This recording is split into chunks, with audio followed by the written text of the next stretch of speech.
चला कि news room तो केवल अपर कास्ट के लोगों से भरा हुआ है। जब आपके लोग वहां नहीं है तो आपकी खबरें नहीं होंगी। जाति जनगणना यह आपके सामने क्लियर करेगी कि एक राष्ट्र के रूप में 75 साल बाद आजादी के किस जाति के कितने लोग शिक्षित हुए, कितने नहीं हो पाए, किनके पास जमीनें हैं, किनके पास नहीं है। ये सबसे महत्वपूर्ण दस्तावेज। शायद ऐसी कोई नई बात इन दोनों मसलों पर नहीं है जो मैं यहां बोलूं और यहां बैठे हुए लोग वो नहीं जानते। इसलिए पहले तो बधाई कि इस जरूरी विषय पर यह बातचीत रखी गई है। और जाति जनगणना के सवाल पर मेरा ऐसा मानना है कि दो तरह की स्थितियां मैं अपने सामने देख पाता हूं। जो इस जाति जनगणना के होने के लाभार्थी लोग हैं, अगर जाति जनगणना होती है तो इसका लाभ वैसे तो पूरे देश का होगा। जैसे भारत का संविधान लागू है तो इसका फायदा इस देश के हर बाशिंदे को मिलता है। मगर मैं कई बार सोचता हूं कि जब संविधान पर हमला होता है तो उसे बचाने के लिए सड़क पर लड़ने कौन आता है? वो लोग सबसे अगली कतार में नजर आते हैं जिनके लिए संविधान ने ही मनुष्य होने के अधिकार दिए, जो संविधान नहीं था तो उनके पास नहीं थे। इसी तरह से जाति जनगणना अगर होती है तो फायदा सबका है, क्योंकि असल में जाति जनगणना एक न्यायपरक, समतामूलक समाज जो हमारे नारों में होता है वो असल में कैसे बने, उसका एक व्यावहारिक जमीन तैयार करेगा। और इस पूरी बहस में मैं दो पक्ष जो देख पाता हूं वही बस आपके बीच में रख रहा हूं। पहली बात यह कि जो जागरूक लोग हैं, जागरूक संगठन हैं, और इन संगठनों के द्वारा देश के बड़े बड़े मेट्रोपॉलिटन सिटीज में सेमिनार, बहस, बातचीत, लेख आयोजित होते हैं, उस तबके ने कम से कम यह बात समझ ली है कि जाति जनगणना होनी चाहिए। और उस पर ढेर सारी बातें लिखी गई हैं। प्रोफेसर दिलीप मंडल ने एक व्यवस्थित पुस्तिका भी प्रकाशित की थी, जो 2010 में जब जाति जनगणना के लिए संसद में सर्वसम्मत से पारित हुआ, उस समय की बहसों को, मीडिया में छपे लेखों को प्रकाशित किया था। और विडंबना देखिए कि 2022 में खड़े होकर के हमारे पास व्यवस्थित दस्तावेज नहीं है कि जाति जनगणना क्यों होनी चाहिए। इस पर कोई एक किताब आपको नहीं मिलेगी, इसके अलावा कोई किताब नहीं मिलेगी। सेमिनार कम से कम 500 तो हो चुके होंगे, जिसमें 50-60 में हम भी शिरकत किए होंगे। यानी हम लोग, और मैं अपने को शामिल करके ये बात कह रहा हूं, ये शिकायत सबसे पहले खुद से है कि हमने उसे आसान दस्तावेज के रूप में तैयार नहीं किया कि हम लोगों के बीच में ले जाकर दिखाएं कि भाई जाति जनगणना होगी तो ये लाभ मिलेगा। और ये जितने बौद्धिक लोग हैं, और ऐसे आयोजनों की शिकायत भी मैं कर रहा हूं कि कन्विंस्ड को कन्विंस करके, जैसे लगता है कि हम लोग कुछ दिन बाद रिचार्ज खत्म हो गया है, फिर ऐसे आयोजन में आते हैं, जोशीला भाषण होता है और फिर रिचार्ज होकर के चले जाते हैं। हालांकि वी द पीपल के कई कार्यक्रम बहुत शानदार और बहुत बहस के लिहाज से नए और दिलचस्प रहे, इसलिए मैं ये सुझाव इस मंच पर रख सकता हूं। मैं भी कोशिश कर रहा हूं, क्या एक आसान भाषा का वह दस्तावेज तैयार हो सकता है 20 पेज, 40 पेज, 100 पेज का, जो ये समझाए कि जाति जनगणना इसलिए होनी चाहिए।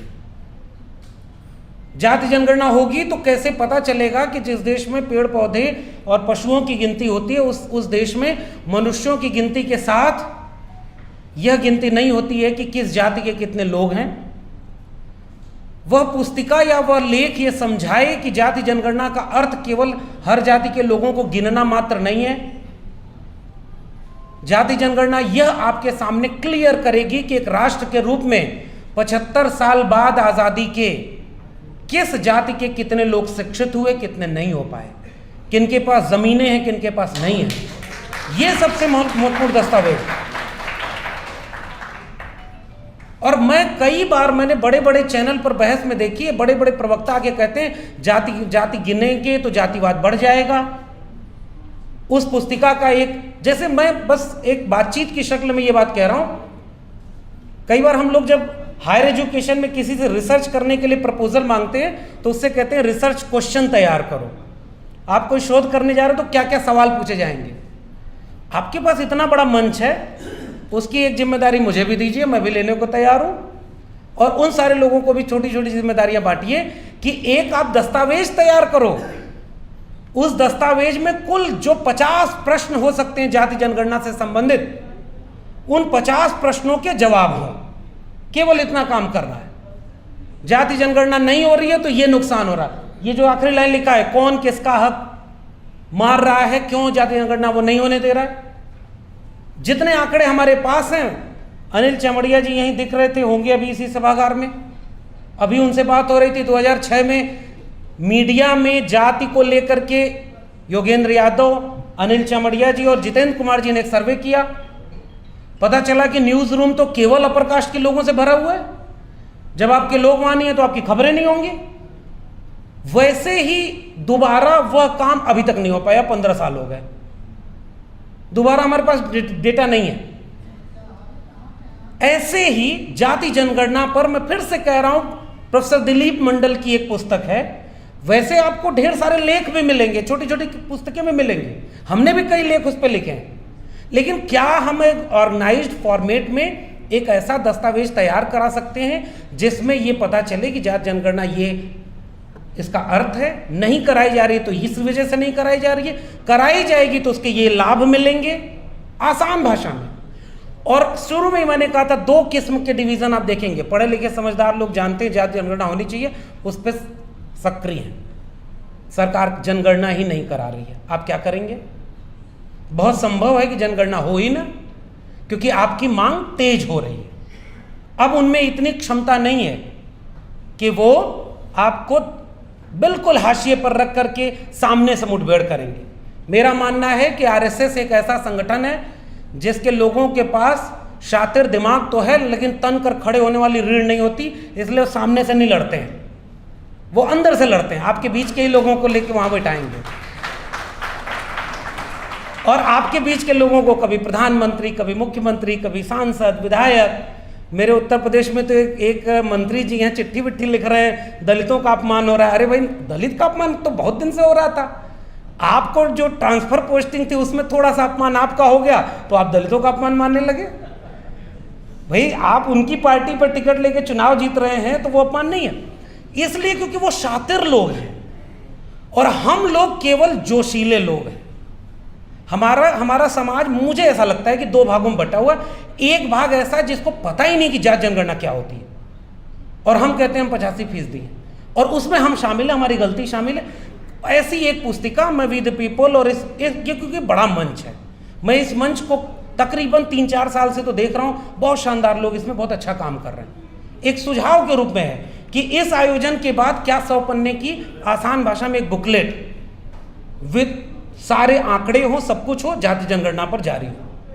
केवल ये बात एक मुझे कहनी है, ताकि इस सेमिनार के बाद हम लोग अपनी अपनी जिम्मेदारी का काम निभाएं और उस पुस्तिका को इतना सस्ता रखा जाए कि गांव वाले अपने से छपवा करके बांटें। और सुझाव भी है, लाइटर नोट पे मैं कह भी दूं, उस पे ऊपर लिखवा दीजिएगा, इस पर्चे को जो छपवा कर 100 लोगों में बांटेगा, 24 घंटे में उसे अच्छी सूचना मिलेगी। और इस पर्चे को जो फाड़ के फेंक दिया, फलाने ने फाड़ के फेंक दिया, उसके अगले दिन ही उसके घर में आफत टूट गई। हमारे लोग जिस भाषा में समझते हैं उस भाषा में समझाने की जरूरत है। हम लोग जो जागरूक समझदार लोग हो गए हैं, 2 ही काम करते हैं, या तो उनको ताना मारते हैं, अरे तुम बेकार हो, तुम धर्म में फंसे हो, वो फंसा रहेगा, क्योंकि इसका विकल्प क्या है? विकल्प कौन है? एक बहुजन विचार तथागत बुद्ध से लेकर के भारत के संविधान तक सैकड़ों लोग हैं, हम उनके पास तक ले ही नहीं गए। वो पढ़े लिखे थोड़े ही हैं कि वो पढ़ करके जान जाएंगे कि तथागत बुद्ध कौन है। हम फेल हुए, इसलिए अभी अचानक उनको चिढ़ाइए मत वहां, क्योंकि दूसरी तरफ एक व्यक्ति बैठा है जो उसको हिंदू बनाने के लिए तैयार है। तो मुझे ऐसा लगता है कि हमारी जिम्मेदारी ऐसी हो कि हम न उनके ऊपर तंज करें न व्यंग करें, थोड़ी अपने काम में अपनी मेहनत को थोड़ा बढ़ा दें, आसान भाषा में चलिए, कुछ डॉक्यूमेंट्स लेकर चलते हैं। इस सभागार में, वातानुकूलित सभागार में जो बातचीत हो रही वो जरूरी भी है। अभी हमारे प्रोफेसर हैं रमाशंकर कुशवाहा जी, अभी हम लोग बाहर यही बैठ के बात करें, तो मैंने अपनी एक किताब लिखी है, बाद में कभी पब्लिश करूंगा, उसमें भी लिखा है कि जब हम इलाहाबाद विश्वविद्यालय पढ़ने गए और इतनी ऊंची इमारत देखे तो हम अंदर जाने में डर लगता था। उससे आत्मविश्वास अर्जित करते करते यहां तक पहुंचे कि अब किसी बात से डर नहीं लगता। लेकिन ये बहुत थोड़े से लोग हैं। एक सुझाव मेरा ये था जाति जनगणना पर, और क्योंकि वो किताब जो दिलीप मंडल की है वो किताब पब्लिश ही नहीं है, अब तो आपको मिलेगी भी नहीं। हमने दिल्ली विश्वविद्यालय में एक ज़माने में उसकी फ़ोटोकॉपी करा के बांटा और उस पर सेमिनार कराया। आप खोज के देखिए, आपके पास कोई किताब नहीं है, लेख नहीं है ढंग के, भाषण खूब है। दूसरा, बैलेट पेपर का सवाल और ज़्यादा टेक्निकल है। मैं ईवीएम को लेकर के एक लाइन की बात केवल यही कहता हूं, मशीन है, 100% गुंजाइश है कि उसको हैक किया जा सके। मशीन है, 100% भरोसा कभी नहीं किया जा सकता, क्योंकि जिन लोगों ने ये मशीन बनाई वही अपने यहां इसका इस्तेमाल नहीं करते। एकदम आसान भाषा में इतनी बात है। इसको लेकर के नुकसान ये हो रहा है, मेरा ऑब्जर्वेशन ये है, हमारे लोग जिस दिन चुनाव हारते हैं उस दिन कहते हैं ईवीएम बैन होना चाहिए। उससे बहस नहीं बन पाएगी, वो खिसियानी बिल्ली खंबा नोची टाइप का होता है। हाँ, वी द पीपल जैसे संगठन है, बौद्धिक लोग हैं जो लगातार अनवरत ये काम करते हैं। हम लोग कोई भी ट्विटर पे एक चीज़ लिखे, नीचे 2 पोस्टर जरूर आता है, ईवीएम बैन करो वरना संविधान नहीं बचेगा। जनता को नहीं पता है ईवीएम बैन होना चाहिए कि नहीं होना चाहिए। हमें नहीं पता है कि हम उनको किस भाषा में समझाएं। मुझे केवल ये 2 बातें कहनी थी, और मैं सुनना चाहूँगा बाकी सभी लोगों से, और पैगाम के आयोजकों का, वी द पीपल का। ओबीसी हूँ, ओबीसी को पूरे देश में जाने पर एक ही बात सुनने में आती है, साहब ओबीसी जिस दिन जाग जाएगा उस दिन देखिए देश बदल जाएगा। मैं हर जगह यही सुनता हूँ। फिर मैं पूछता हूँ कि क्या सारे दलित जाग गए? अगर जाग गए तो ये पिछले वाले राष्ट्रपति कौन थे? ये जो 12 सांसद कैबिनेट मंत्री बना दिए गए वो लोग कौन है? सत्ता। इसलिए मैं एक चीज ये कहता हूं कि ओबीसी तादाद में ज्यादा है, ओबीसी का दमन शोषण उस तरह नहीं हुआ जिस तरह दलित का हुआ, आदिवासी का हुआ। ओबीसी की चिंता अलग है, लेकिन अब ओबीसी में नई पीढ़ी के अनगिनत लोग ऐसे तैयार हैं जो मानते हैं कि बुद्ध से लेकर अंबेडकर और मंडल से लेकर कांशीराम, वो सब उनको हक दिलाने की लड़ाई में शामिल रहे हैं। तो जो बदलाव आ रहा है उसकी तरफ देखिए, उन लोगों को मजबूत करिए जो आपके न्याय की आवाज को ले जा रहे हैं। तो आज के दौर में कोई समुदाय ये नहीं कह सकता कि कोई भटका हुआ नहीं है। इसलिए आखिरी निवेदन केवल इतना है कि हमें थोड़ा सा विनम्र होकर अपनी भाषा में, अपने संगठनात्मक, अब आप लोग कहते हैं कि जागो बहुजनों एक हो जाओ, 85% हो। कब है 85%? जब दुश्मन सामने खड़ा होता है। जब दुश्मन नहीं होता है तो वो आपस में एक दूसरे के दुश्मन होते हैं। और आप कहते हैं कि वो एक हो जाएंगे, एक संगठन बनाओ, नहीं बनेगा। न्यूनतम सहमति पर, एजेंडे पर एक हो जाओ, ये हो सकता है। एक एजेंडे पर सबकी एका बन सकती है, क्योंकि सबके हितों की टकराहट है ना, सबका कल्चर अलग है ना, सबका बौद्धिक स्तर अलग है ना। इसलिए उधर ऊर्जा लगाई जाए जिसका कुछ अगली बार जब पैगाम और वी द पीपल कार्यक्रम करे तो मुझे लगता है कि उसका सकारात्मक असर दिखे। हम सब अपनी जिम्मेदारियों को निभाएं, वरना वो वही बात हो जाएगी कि 24 के बाद चुनाव नहीं होगा, 25 में तो हिंदू राष्ट्र घोषित हो जाएगा। हम यही कहते रहेंगे और उधर सब कुछ होता रहेगा, अंत में कुछ हासिल नहीं होगा।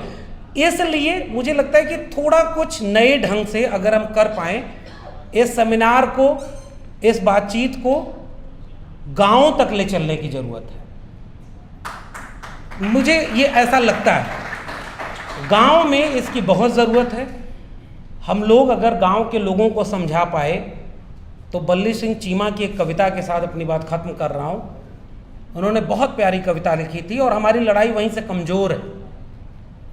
जिस दिन गांव के लोग चल देंगे उस दिन हम हमें फिर समझाना नहीं पड़ेगा, न एकजुट करना पड़ेगा। 2 अप्रैल का भारत बंद, 5 मार्च का रोस्टर पर भारत बंद, ये दोनों उसके उदाहरण हैं। कोई नेता नहीं था, कोई संगठन नहीं था, समाज सड़क पर था और दोनों बार उसने 56 इंच की छाती को झुका दिया था।